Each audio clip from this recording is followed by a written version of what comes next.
아니야, 프랑스는 한참 멀었어. 이것 좀 봐. 한국에 와본 사람이라면 다 알걸? 저는 프랑스의 요리 학교에 다니고 있는 레오나라고 합니다. 제가 다니는 학교는 일반적인 학교가 아니고 일종의 직업 학교라고 봐야 하는데요. 여기서 좋은 성적을 받으면 유명한 레스토랑에 취직할 수 있는 길이 열리기도 하고 그런 기회를 잡아야만 언젠가는 어디 레스토랑 출신의 셰프라는 이력 한 줄을 달 수 있습니다. 그런 이력이라도 있어야 내가 창업을 하더라도 찾아주는 손님이 있기 마련이고요. 경쟁사회인 지금 시대의 컨셉에 맞게 철저하게 경쟁제도로 운영되고 있는 학교입니다. 때문에 일반적인 대학교와 다르게 여기서는 다른 사람에 대한 배려나 이해가 부족한 편이에요. 오직 자신만 생각하고 자신의 이득만 생각해야 하죠. 일반적인 대학이었다면 굉장히 이기적인 성격을 가지고 있으며 인성이 좋지 않은 학생은 도태될 수도 있는 상황일 수도 있지만 그저 요리만 잘하고 그저 음식에 대한 감각만 뛰어나면 취직을 잘하는 것은 사실이니까 다들 남들에 대한 배려 따위는 접어두는 편입니다. 하지만 제가 이 학교에서 만나게 된 한국인 유학생인 보라만큼은 그런 성격이 아니었어요.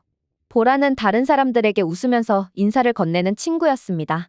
지금도 이 학교의 분위기는 늘 싸늘하고 냉담한 편이지만 그래도 보라의 분위기 메이킹 덕분에 그나마 조금 온기가 돌고 있는 상황입니다.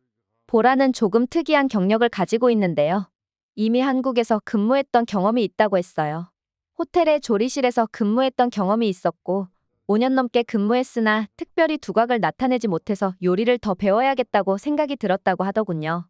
그래서 직장을 그만두고 프랑스에 유학을 와서 이렇게 새로운 것들을 배워간 뒤 나중에 자신의 멋지고 유명한 레스토랑을 꾸미는 게 꿈이라고 했어요.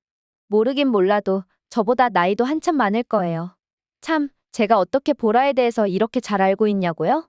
쌀쌀맞던 제 마음을 보라가 녹여버린 일이 있었기 때문인데요. 평소와 같이 치열한 분위기 속에서 시간 내 요리를 완성해야 하는 시험이 진행되고 있을 때였습니다. 많은 학생들은 긴장한 표정이었고 오직 자신의 미션만 생각한 채 다른 사람들 따위는 안중에 없는 그런 분위기였습니다.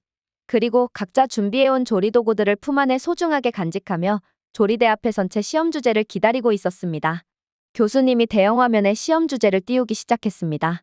연어 요리로 주제가 떨어졌고 그제서야 학생들은 가죽으로 감싸고 있던 자신의 조리도구들을 조리대에 펼치며 날카로운 칼들을 꺼내기 시작했습니다. 하지만 어째서인지 저도 가죽으로 된 조리가방을 조리대 위에 펼쳤는데 너무나도 중요한 칼이 빠져 있었어요. 저는 제 시간 안에 요리를 해내지 못하면 이번 시험을 망치게 되는 것이고 그렇게 되면 평소 성적이 좋은 편은 아니었던 제가 이번 학기에서 낙제 점수를 받을 상황에 놓였습니다. 지금까지의 노력이 물거품이 될 상황이었어요. 하지만 옆자리에 있던 보라가 저희 구세주였습니다. 다들 바쁘게 움직이고 제가 칼이 없어서 당황해하는 모습을 본 학생들도 많았지만 저와 눈이 마주치지 않으려고 노력하는 분위기였는데요. 좌절을 초월한 감정으로 정신을 놓고 멍하니 바닥만 쳐다보고 있는 저를 보고서 보라는 저에게 무슨 문제 있냐며 말을 걸어왔습니다. 보라는 저에게 자신의 칼을 빌려줄 테니 칼을 가운데 놓고 서로 필요할 때 같이 쓰자고 얘기해주더군요. 대신에 빠르게 움직여야 한다는 말과 함께요. 보라도 다른 학생들처럼 시간에 쫓겨 조리를 해야 하는 이 시험에서 긴장 가득한 얼굴을 하고 그런 말을 했지만 그녀가 보여준 배려는 너무나 다정했습니다. 저는 고맙다는 말을 할 새도 없이 빠른 속도로 요리를 시작했습니다. 옆 조리대에서 보라도 마찬가지로 이마에 땀이 날 만큼 빠르게 몸을 움직이고 있었어요. 보라의 배려가 있은 이후로 저는 보라와 친해졌습니다. 보라와 친해지면서 자연스럽게 보라의 고향인 한국이라는 나라에 대해서 알게 되는 계기가 되었죠.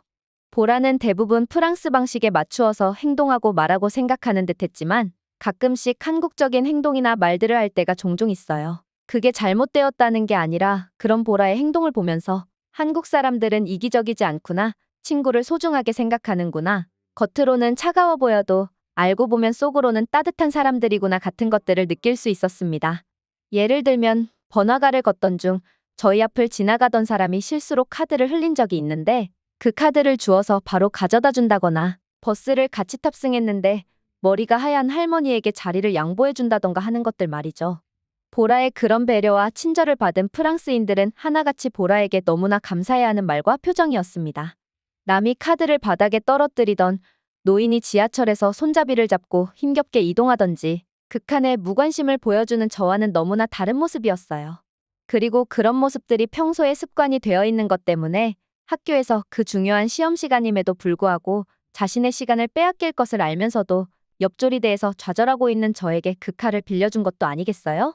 그러니 제가 보라를 좋아할 수밖에요. 보라와 대화를 할 때면 지금 눈앞에 놓인 학교 이야기나 남자친구 이야기, 가족 이야기 등 다양한 주제로 대화를 나누고는 했습니다. 이런 것들은 프랑스인 친구를 사귄다고 해도 똑같겠죠. 하지만 보라와는 한국에 대한 이야기들도 많이 나누었고 그 이야기들은 늘 흥미로웠어요. 사람 사는 것이 다 비슷한 것 같으면서도 또 반면에 생각보다 다른 모습들이 많았거든요. 그렇게 저는 보라에게 도움을 받기도 보라의 프랑스 생활에 도움을 주기도 하며 학교에서 둘도 없는 절친한 친구가 되었습니다. 그리고 4개월이라는 긴 방학을 맞아 보라가 한국에서 쉬다 오겠다고 결정했을 때 보라를 따라서 한국에 가기로 마음먹기도 했어요. 보라도 제가 따라온다고만 하면 자기 방에서 같이 지내면서 한국 구경도 하고 이참에 해외에 나가보는 것도 좋은 경험이 될 거라며 말이죠. 저는 그렇게 프랑스의 다른 여행객들보다 한국을 더 자세히 볼 수 있는 그런 한국 여행을 하기로 마음먹었습니다. 훌륭한 가이드가 있는 한국에서의 여행이라니 가기 전부터 기대가 되었어요. 한국에 대해서 이것저것 정보를 찾아보기 시작했고 궁금한 것도 많았습니다.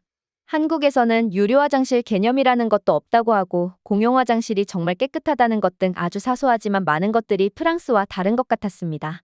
보라는 인터넷으로 아무리 검색해봐도 안 나오는 한국의 모습들이 있다며 너무 미리 알고 가면 재미없지 않겠냐며 제가 적극적으로 검색하는 것을 만류하기도 했어요.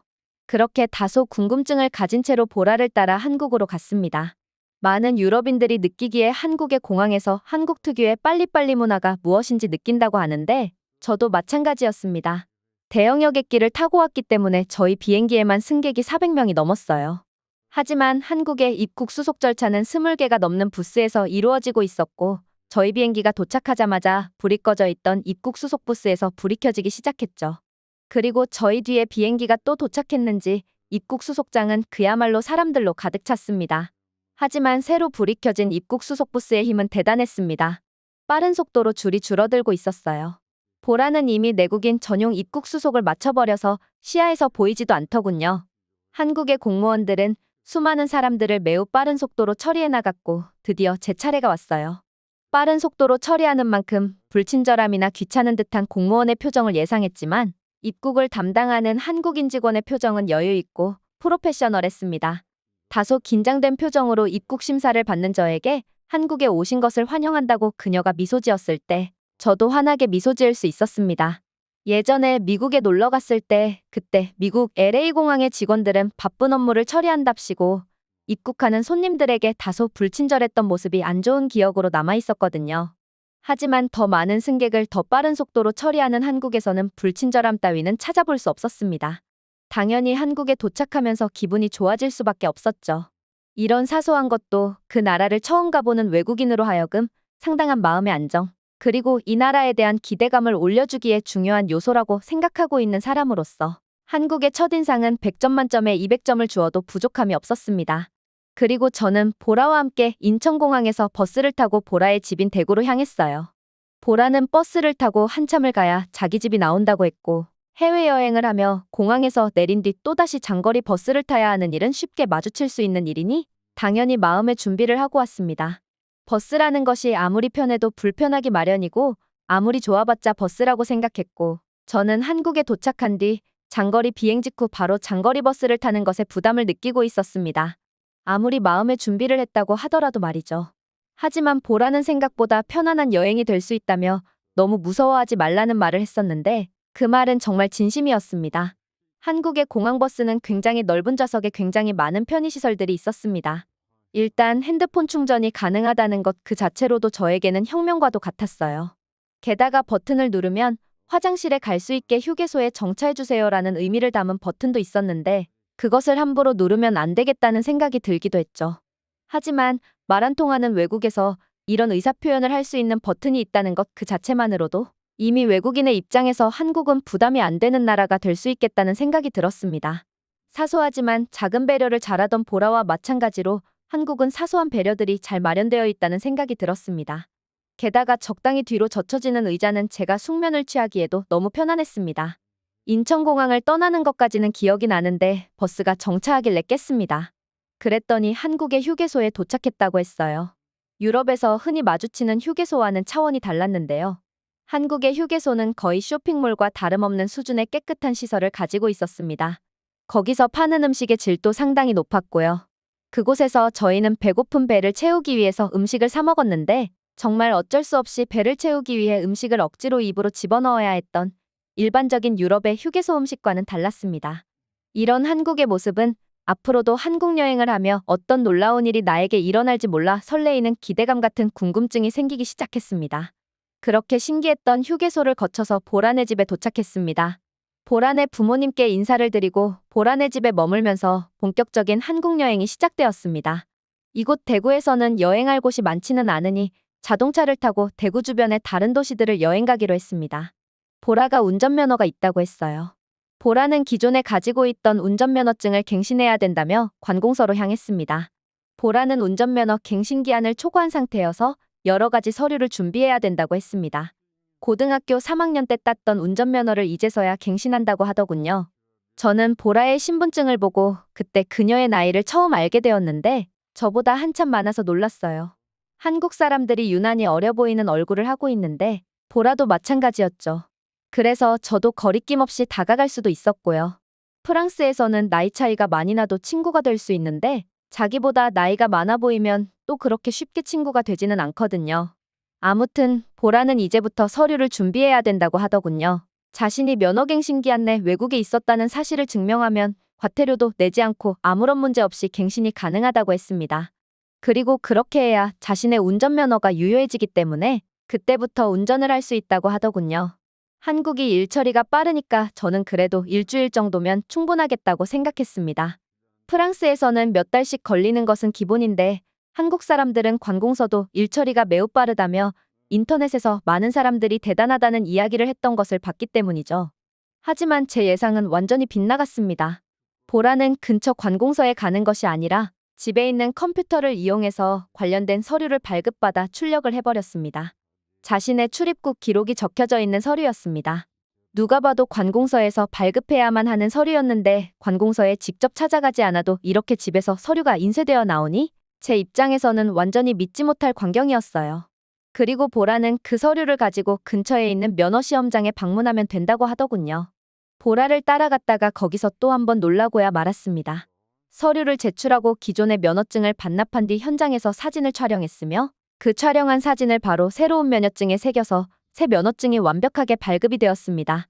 그 시간은 채 10분이 걸리지 않았으며 저는 미친 한국의 속도에 감탄할 수밖에 없었습니다. 프랑스에서는 몇 달에 걸쳐 진행되어야 할 모든 절차가 눈앞에서 바로 진행이 되어버렸고 그냥 그 자리에서 모든 게 끝나버렸습니다. 저는 한국의 일처리는 세계에서 최고 수준이니 최소한 일주일 정도는 걸릴 줄 알고 면허증이 나오기 전에 대중교통을 이용해서 주변을 둘러보겠구나 생각하고 있었습니다.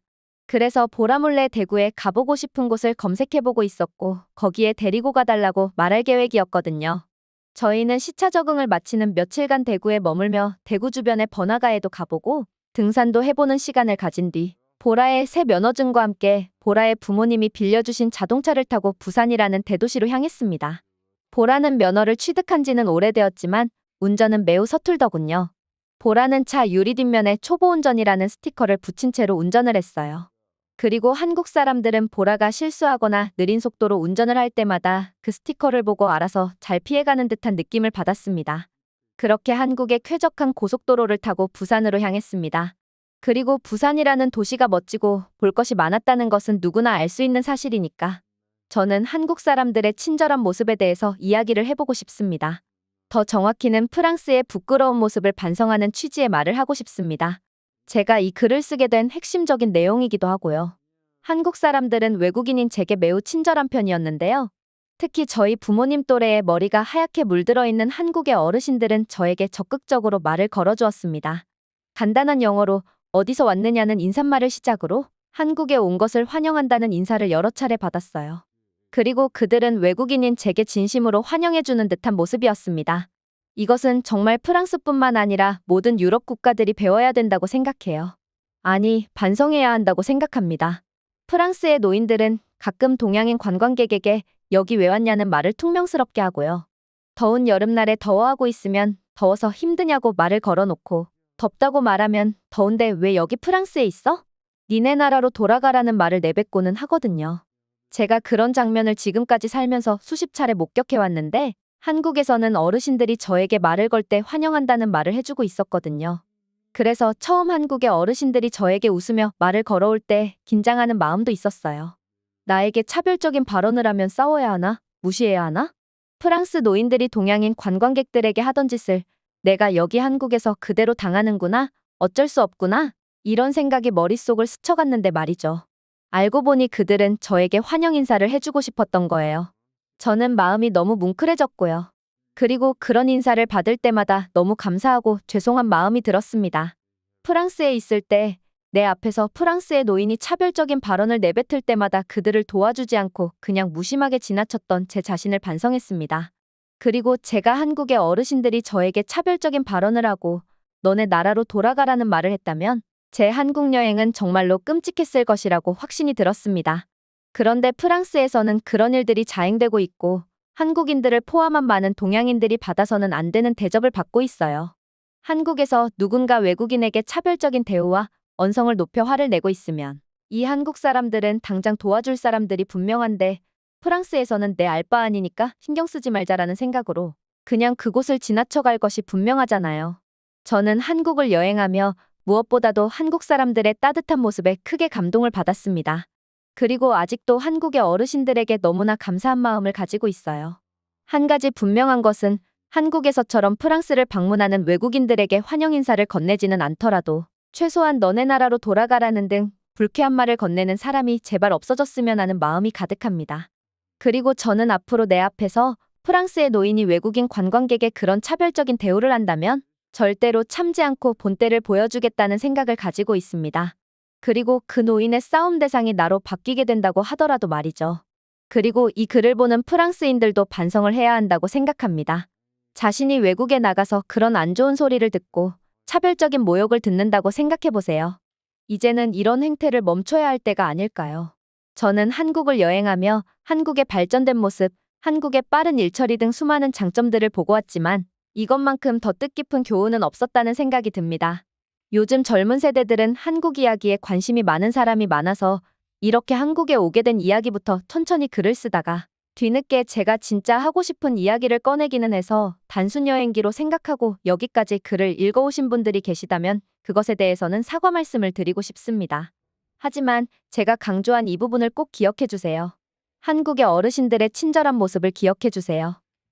오늘의 사연은 여기까지입니다. 구독과 좋아요는 영상 제작에 큰 힘이 됩니다. 다음에도 좋은 영상으로 찾아뵙겠습니다. 시청해 주셔서 감사합니다.